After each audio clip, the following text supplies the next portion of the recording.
Which army was better? The early imperial Roman army or the late Roman army? Picture two boxers. One is a younger guy. His face is a mess of scars, his shoulders and gait confident, thick neck and wild eyes. You get the sense that no number of knockout punches would take this guy out. The other is an older guy. His face is also scarred. He's a little warier and more calculating than the first guy, with a killer right hook, but you get the sense that outlasting him just might win you the fight. This is how I would compare the Roman army of the Principate days, the early empire, to the Roman army of the Dominate days, the later empire. I hear this idea often. The Principate army must have been better than the Dominate army because the Principate army kept the Roman Empire safe, while the Dominant army failed to stop the empire falling apart. But how valid is this idea? Lots of writing and discussion focus on issues like equipment and training and morale. In this video, we'll steer away from that. We'll be looking at the bigger picture, on the strategic level. I'll say that it's not a matter of which army was better. It's that the two had very different backgrounds and different natures. One was malleable and the other was brittle. Both the Principate and Dominant armies could throw killer knockout punches at their opponents. But while the Principate army could take knockout punches, recover, and knock out its opponent in turn, it was malleable, the Dominant army couldn't take hits that well, at times avoiding battle and taking a long time to recover from major defeats. It was brittle. On the surface of it, the Principate and Dominant armies had a lot in common. The core of both armies was the armored infantryman, trained and paid by the state. His immediate superiors were often professional officers, while the senior officers varied between career soldiers and politicians doing their stint in the army. He had to carry around his own food and gear, which was annoying, but it was all part of the army's highly effective logistic system, which ensured he wouldn't starve to death on campaign. But the differences show on the strategic level. The Principate army was malleable. One thing you'll notice when looking at Roman military history is the number of times the Roman army got absolutely thrashed. There's the infamous Battle of Teutoburg Forest against the Germans, the Battle of Rendaia against the Parthians, the Battle of Beth Horon against the Jews, and Domitian's Dacian War, just to name a few. In each of these cases, the Principate suffered a crushing defeat, losing something between 1 and 3 legions, and bear in mind that the Principate only ever had about 30 legions.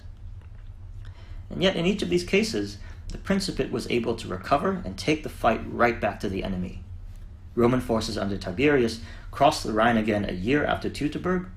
Roman forces under Corbulo marched right back at the Parthians after the defeat at Rendaia, forcing them to negotiate, and a generation later, Trajan even occupied the Parthian capital of Ctesiphon. A year after Beth Horon, Nero sent 4 legions to crush the Jewish rebels, and it may have taken more than a decade, but Roman forces under Trajan marched back against the Dacians and annexed their kingdom. The pattern we see here is short-term disaster followed by long-term victory.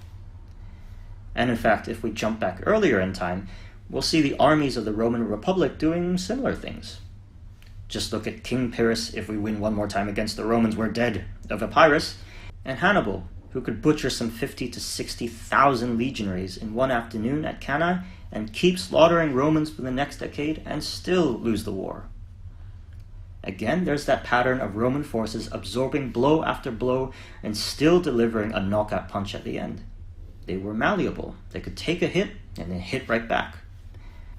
But this is not what we see with the Dominant army.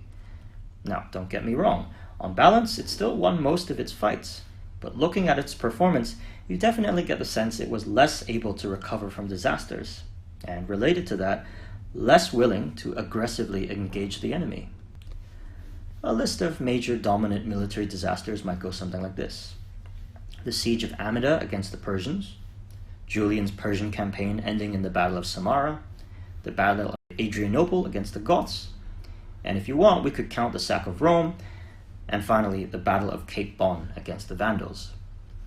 In each of these cases, military disaster sent the dominant reeling. Roman forces were in fact able to push back against the Persians after Amida, but this opened the doors to Julian's disastrous Persian campaign and the ensuing loss of Armenia. The defeat at Adrianople meant the Goths would stay a thorn in Rome's side for a long time, and the defeat at Cape Bon, with its catastrophic loss of manpower and loss of any chance at recovering Africa with its grain, pretty much doomed the Western Roman Empire. The pattern we see here is different. The dominant army could throw knockout punches just as well as the Principate army, but unlike the Principate army, the dominant army seemed to lack the ability to take knockout punches first before following up with its own. It was brittle, where the Principate army was malleable. Knockout punches would send it reeling, struggling to recover. But something else is going on in the background in the world of the dominant. A whole mess of civil wars which ended up killing 8 of the 30 or so emperors between Constantine and Romulus Augustulus, and the strange cat-and-mouse game between Stilicho and Alaric in the Balkans, as opposed to Stilicho simply crushing Alaric. And where we jumped back in time from the Principate days to see how its strengths were similar to the strengths of the Republic, we'll jump back in time from the dominant days to see that its weaknesses are a product of its predecessor, the Empire of the 3rd century crisis. The Roman Empire in the 3rd century had nearly imploded, torn apart by civil war. Roman emperors learned one important lesson: keep your soldiers close at hand because only they can protect you, and pay them well or they'll murder you. The dominant army needs to be seen in that context, as the product of the 3rd century crisis. It was as much a military force as a political tool, in a way that the Principate army by and large was not, barring a few major incidents. Which brings us to the issue of civil wars and the sparing use of manpower. The dominant army was needed not only to fight barbarians, but almost just as importantly, to fight internal usurpers. So why throw your best troops at the enemy when you need them for personal protection? Why risk battle at all if it means risking precious troops? This goes some way to explain why the best troops, the presental troops, were kept close to the emperor.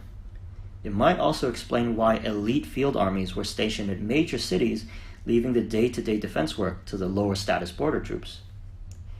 The dominant army wasn't supposed to take knockout punches, because the emperor needed it for safety. It could not be used hyper-aggressively. So the dominant army appears less aggressive because its job seems a lot more complicated than the Principate army, and as manpower grew scarcer, as relations between the Western and Eastern empires got less friendly, it only acted more and more cautiously. Which is possibly why Stilicho played his cat-and-mouse game with Alaric instead of destroying him, and why the Romans were never really able to destroy the Goths after the Battle of Adrianople, instead using them first as key allies at the Battle of the Frigidus, and then hired entire communities of them as federate troops after that. The Western Empire certainly wasn't able to kick out any of the barbarian communities which crossed the frozen Rhine in AD 405, and had to accept that they were in the empire to stay. And that was the first of many knockout punches that took out the Western Empire for good. So, which army, Principate or Dominant, was better? Again, I'll say it's not a valid question to ask. The two armies lived in very different worlds, and in some ways had different jobs, because they had very different natures. One was malleable, the other brittle. The argument that the army of the Principate preserved the empire, while the army of the Dominant lost it, doesn't make much sense. After all, what do we make of the army of the Eastern Empire, which was recognizably the army of the Dominant, fighting Constantinople's wars even after Rome fell? This was the army that retook Rome under Justinian, and saw off the Persian threat once and for all under Heraclius, only falling finally to the rising power of the Muslim Arabs. Maybe the best we can do when answering this question is to think about context. Different contexts give different meanings, different roles. When looking into the past, you might find familiar strengths, familiar weaknesses. But looking forward, you might find unexpected weaknesses. The army of the Principate evolving into the flesh-tearing army of the 3rd century, and unexpected strengths. The army of the Dominant protecting Constantinople for more than 100 years after the fall of Rome. And that is what I'd say on the matter.